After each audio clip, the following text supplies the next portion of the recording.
Do you have the MTHFR gene? The what? Some people call it the mother effer gene, and don't worry, I'm not going to swear, but this is a big topic, and it has to do with something called methylation. We get calls all the time saying, do you work with people that have an MTHFR gene problem, or do you know anything about methylation, or do you recommend anything to support methylation? And the answer to all of those is absolutely yes. Hi, I'm Dr. Lori Anderson, and I'm going to tell you 5 things you need to know about methylation today. There's so much confusion out there, and this is a really very dense and complex topic, and so I'm going to try to break it down as simply as I can and only take a few minutes of your time so that you can at least get a basic idea of what this is all about. So here's the first thing we're going to talk about. First of all, what is it? What exactly is methylation? Well, it's actually a very simple biochemical process that just simply is attaching a methyl group, which is 1 carbon and 3 hydrogens, 1 carbon and 3 hydrogens, that's a methyl group, attaching it onto, from a donor onto something else, often a protein, often DNA. Now, when that process happens, the structure as well as the function of that thing it's being attached to changes. So methylation, think of it, it's like the process of going around turning off and on switches in your house, turning on lights or turning off lights, or turning on appliances or turning off appliances. So methylation helps things turn on or off. That's the simplest way that I can think of to help explain it.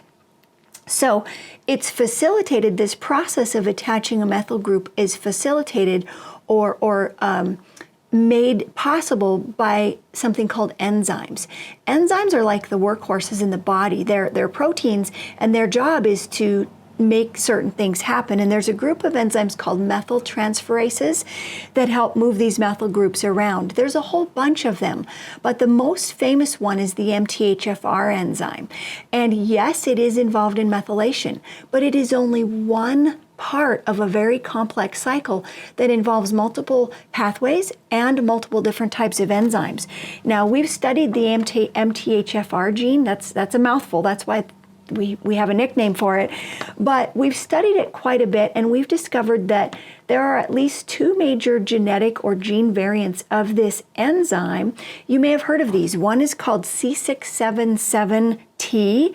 The other one is called A1298C, and you can actually genetically test for these.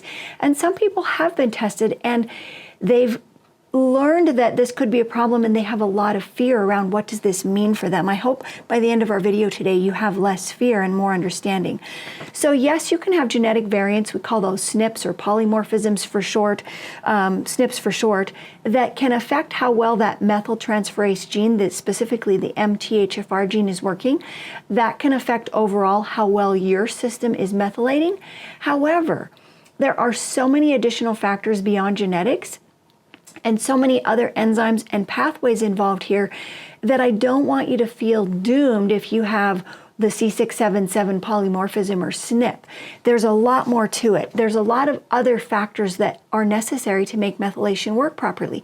Those are called cofactors. They support these different steps along the way, or these different enzymes. And these are a lot of the nutrients that you know about, like specific B vitamins, and like magnesium, and like zinc, and like iron, and like ATP. All of these are necessary for methylation to happen as well. And unfortunately, many people we work with are deficient in these nutrients. So there's a lot of factors that can affect how well you're methylating or not, including, yes, genetics, but beyond that, so many things that you have control over, which is the exciting news and why we're known for empowering people to reclaim their health and happiness. So some of those things include your diet, stress or illness, toxins like tobacco, alcohol, mold, chemicals, things like kidney, liver, or thyroid problems will affect your methylation.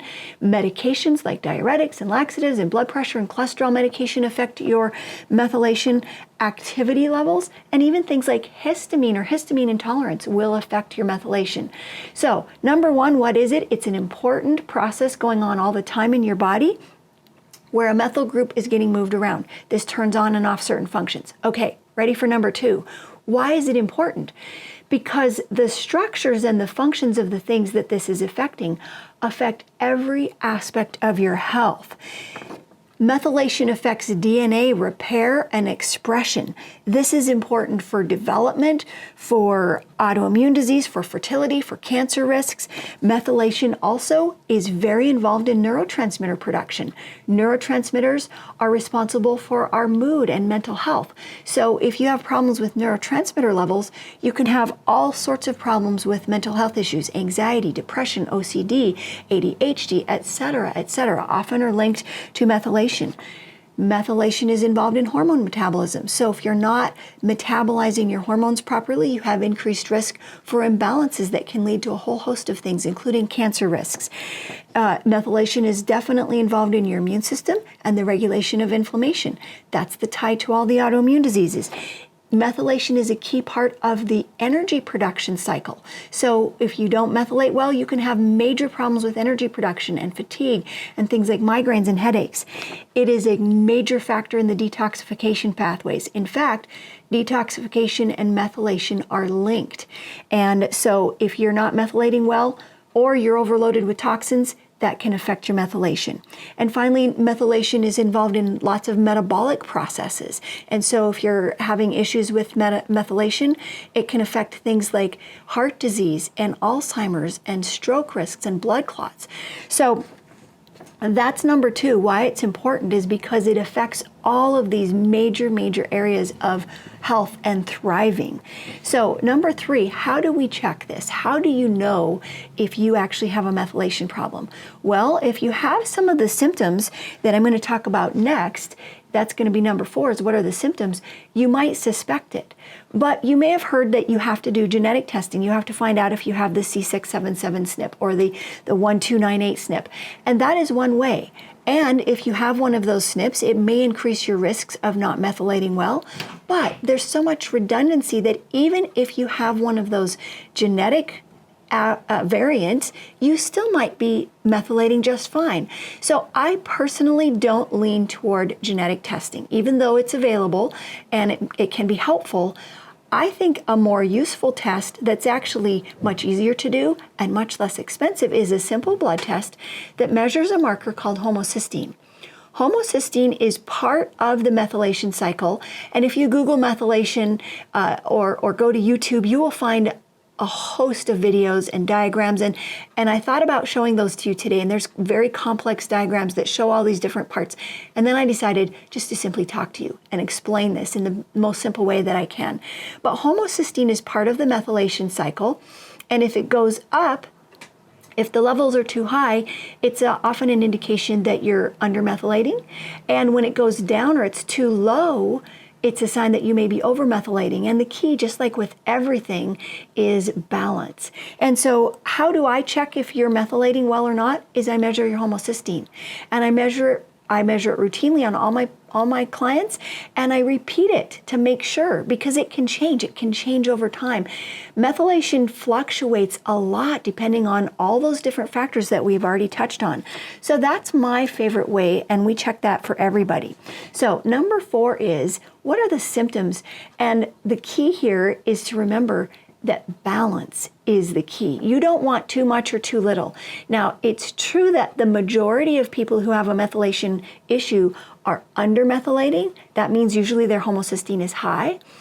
But we've gone so far overboard sometimes in addressing methylation, and people have heard about it and they start taking lots of specific B vitamins, and then they start having problems with what we call overmethylation, and both can be problematic. So I'm going to walk you through some of the common symptoms of undermethylation, which is more common.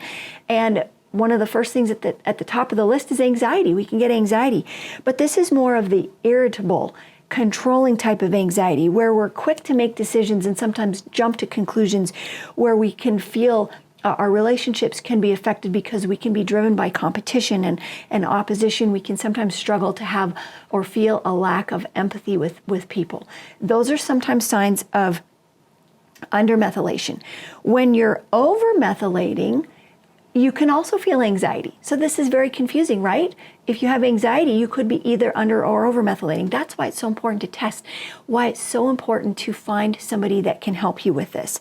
Getting stuck in your head, feeling like you're overly sensitive, not only to chemicals, but to emotions and moods, having difficulty making decisions, feeling paranoid and thinking everybody's either out to get you or that it's all your fault. Those are all things. And then sometimes caring too much.